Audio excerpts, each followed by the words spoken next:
नमस्कार, आप इस समय देख रहे हैं मगध संवाद। मैं हूं सुनील बॉबी। आइए जानते हैं बिहार की ताजा व बड़ी खबरें फटाफट।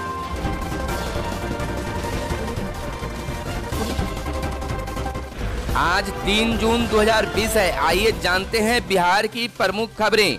बिहार में 94,000 शिक्षकों की बहाली का रास्ता हुआ साफ। NIOS से 18 माह का DLED कोर्स करने वालों को मिलेगा नियोजन के लिए आवेदन करने का मौका। बिहार के 71,244 सरकारी प्रारंभिक स्कूलों में करीब 94,000 पदों पर शिक्षकों की नियुक्ति का रास्ता साफ हो गया है।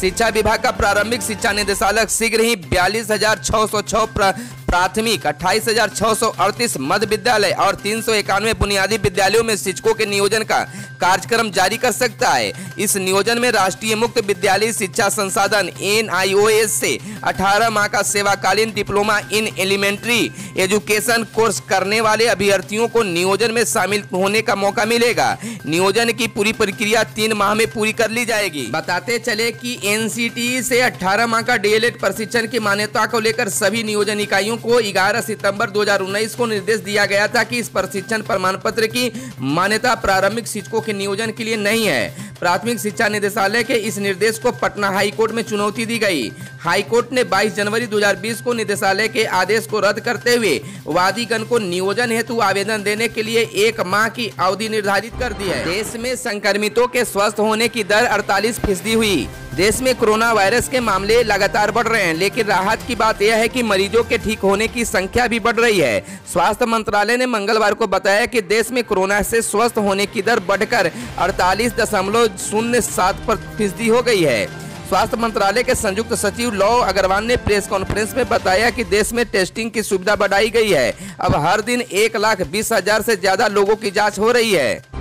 देश भर में कोरोना से 204 की मौत, 8,171 नए केस। देश में कोरोना वायरस से मरने वालों की संख्या दिन प्रतिदिन बढ़ती जा रही है। मंगलवार सुबह तक 24 घंटे के दौरान कोरोना संक्रमण से 204 लोगों की मौत हो गई और 8,171 नए मामले सामने आए। इसी के साथ देश में कुल संक्रमितों की संख्या बढ़कर 1,98,706 हो गई है। देश में महामारी से मौत का आंकड़ा बढ़कर 5,598 हो गया है।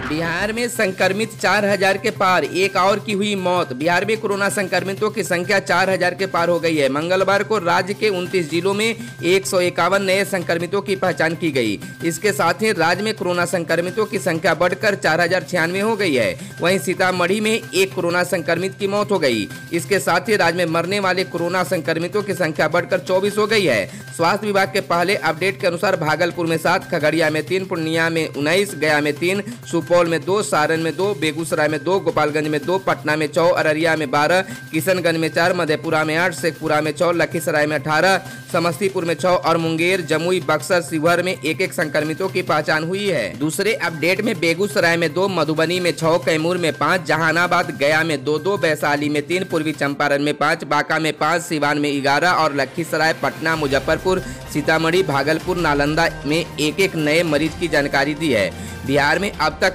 1,803 कोरोना संक्रमित स्वस्थ हो चुके हैं। पिछले 24 घंटे में 62 संक्रमित मरीज स्वस्थ हुए हैं। बिहार विधानसभा चुनाव की तैयारी शुरू। आयोग ने वोटर लिस्ट अपडेट करने का दिया निर्देश। साल के अंत में होगा चुनाव। बिहार में कोरोना संकट के बीच लॉकडाउन समाप्त होते ही बिहार विधानसभा चुनाव की तैयारी शुरू हो गई है। इसके साथ ही मुख्य निर्वाचन पदाधिकारी का कार्यालय सक्रिय हो गया है। मंगलवार को मुख्य निर्वाचन पदाधिकारी बिहार HR श्रीनिवासन ने राज्य के सभी 38 जिलों के जिला निर्वाचन पदाधिकारी सह जिलाधिकारियों के साथ वीडियो कॉन्फ्रेंसिंग के माध्यम से बैठक की। इस बैठक में सभी जिलों के जिला उप निर्वाचन पदाधिकारी भी शामिल हुए। बैठक में श्रीनिवासन ने कोरोना वायरस के संक्रमण को देखते हुए सभी जिलाधिकारियों को चुनाव पूर्व तैयारी के दौरान सोशल डिस्टेंसिंग का पालन करने पर जोर दिया। साथ ही बैठक में चुनाव को लेकर EVM इत्यादि अन्य राज्यों से लाने, मतदाता सूची को अद्यतन करने सहित अन्य बातों को लेकर निर्देश भी दिया।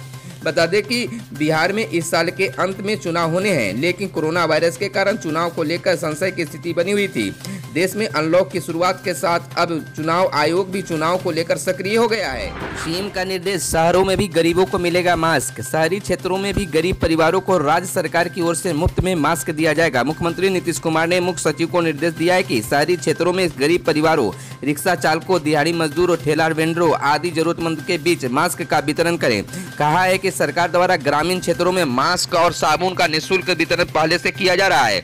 मुख्यमंत्री ने मंगलवार को कोविड-19 के बचाव के लिए किए जा रहे कार्यों की उच्च स्तरीय समीक्षा की और कई निर्देश भी जारी किए गए। यह भी निर्देश दिया है कि कोरोना संक्रमण से बचाव के लिए बड़े पैमाने पर ग्राम पंचायत और नगर निकाय के प्रतिनिधियों के सहयोग से जागरूकता अभियान भी चलाए। भारत बड़ी उड़ान भरने को है तैयार। प्रधानमंत्री नरेंद्र मोदी ने मंगलवार को अनलॉक 1 के दौरान कारोबारियों को आर्थिक मोर्चे पर दोबारा अपने पैरों पर खड़े होने के लिए नया मंत्र दिया। उन्होंने कहा है कि कारोबारियों को मेक इन इंडिया और मेड फॉर द वर्ल्ड पर ध्यान देना होगा। उन्होंने कहा कि सरकार ने तमाम क्षेत्रों में निवेश का रास्ता खोल दिया है। ऐसे में अब कारोबारियों को इस दिशा में निवेश की पहल करनी चाहिए। भारतीय उद्योग परिसंघ के 125 वार्षिक सम्मेलन में वीडियो कॉन्फ्रेंसिंग के जरिए मुखातिब होते हुए मोदी ने इस भरोसा जताया कि जल्द ही देश में विकास दर पटरी पर लौट आएगा। इसके लिए उन्होंने कारोबारियों को निवेश के लिए आमंत्रित करते हुए कहा है कि अब हम और ज्यादा मजबूत बनकर दुनिया को लुभाएंगे। मनोज तिवारी की जगह आदेश गुप्ता दिल्ली भाजपा अध्यक्ष। भाजपा नेतृत्व ने दिल्ली में बड़ा फैसला करते हुए पूर्व महापौर आदेश गुप्ता को नए प्रदेश अध्यक्ष नियुक्त किया है। यह सांसद मनोज तिवारी की जगह लेंगे। इससे साफ है कि दिल्ली में भाजपा अब नए सामाजिक समीकरणों और नए नेतृत्व के साथ सामने आएगी। पार्टी ने छत्तीसगढ़ और मणिपुर में भी नए अध्यक्षों की नियुक्ति की है। छत्तीसगढ़ में पूर्व केंद्रीय मंत्री विष्णुदेव साय और मणिपुर में एस त्रिकेंद्र सिंह को अध्यक्ष नियुक्त किया गया है। मुख्यमंत्री नीतीश कुमार आज पंचायत प्रतिनिधियों से करेंगे बात। मुख्यमंत्री नीतीश कुमार बुधवार को राज्य के सभी ग्राम पंचायतों और नगर निकायों के जनप्रतिनिधियों से वीडियो कॉन्फ्रेंसिंग के माध्यम से बात करेंगे। कोरोना संक्रमण की रोकथाम को लेकर चलाए जा रहे जागरूकता अभियान आदि कार्यों पर मुख्यमंत्री उन सभी से बात करेंगे। साथ ही उनका फीडबैक भी लेंगे। मौके पर जिलों के प्रशासनिक पदाधिकारी भी मौजूद रहेंगे। यह जानकारी सूचना एवं जनसंपर्क विभाग के सचिव अनुपम कुमार ने मंगलवार को प्रेस कॉन्फ्रेंस में दी। उन्होंने कहा कि मुख्यमंत्री और प्रतिनिधियों के बीच होने वाले इस संवाद को फेसबुक और ट्विटर पर भी लोग लाइव देख सकेंगे। बिहार के निजी आईटीआई को मिलेगी केंद्रीय सहायता। कोरोना काल में आर्थिक संकट से जूझ रहे बिहार के निजी औद्योगिक प्रशिक्षण संस्थान आईटीआई को वित्तीय सहायता मिल सकती है। प्राइवेट आईटीआई संघ की मांग पर केंद्र सरकार ने राज्य के 1201 आईटीआई को वित्तीय मदद देने की कवायद शुरू कर दी है। कितनी और कैसे सहायता दी जाए, इस पर केंद्र सरकार ने राज्य सरकार को पत्र लिखकर राय मांगी है। बिहार सरकार से सुझाव मिलते ही आईटीआई को सहायता राशि दी जाएगी। इसका लाभ 28,000 से अधिक कर्मियों को मिलेगा। टीचर्स ट्रेनिंग कॉलेजों में बहाल होंगे 455 बैखाता। बिहार लोक सेवा आयोग द्वारा राज्य के सरकारी शिक्षक प्रशिक्षण महाविद्यालय के लिए विभिन्न विषयों में बैखाताओं के पद पर चयनित 455 उम्मीदवारों की नियुक्ति की प्रक्रिया शिक्षा विभाग ने आरंभ कर दी है। बीपीएससी के सचिव द्वारा उपलब्ध कराई गई अनुशंसा के आधार पर शिक्षा विभाग के निर्देशक प्रशासन सह अपर सचिव सुशील कुमार ने मंगलवार को आगे की प्रक्रिया की अधिसूचना जारी कर दी है। 15 जून से खुलेंगे नवोदय विद्यालय, लेकिन क्लास ऑनलाइन ही चलेगी। नवोदय विद्यालय संगठन से 15 जून से स्कूलों को खोलने का निर्णय लिया है। अभी तक गर्मी की छुट्टियां चल रही थी। स्कूल ने 1 अप्रैल से ही गर्मी की छुट्टी की घोषणा कर दी थी, लेकिन अब निर्णय लिया गया है कि स्कूल 2 महीने से अधिक दिनों तक बंद हो चुका है। ऐसे में ज़्यादा दिनों तक बंद रखना ठीक नहीं है। गृह मंत्रालय से जुलाई में स्कूल को खोलने की बात कही है, इसलिए अभी ऑनलाइन कक्षाएं चलेगी। शिक्षकों को कहा गया है कि वे 10 जून तक स्कूल में रिपोर्ट करें। जहां क्वारंटाइन सेंटर है वहां के शिक्षक ऑनलाइन रिपोर्ट करेंगे। शिक्षक प्रिंसिपल वाइस प्रिंसिपल को स्कूल को फिजिकल ओपनिंग के लिए मदद करेंगे। बीएड कॉलेजों में नामांकन के लिए प्रवेश परीक्षा 19 जुलाई को होगी।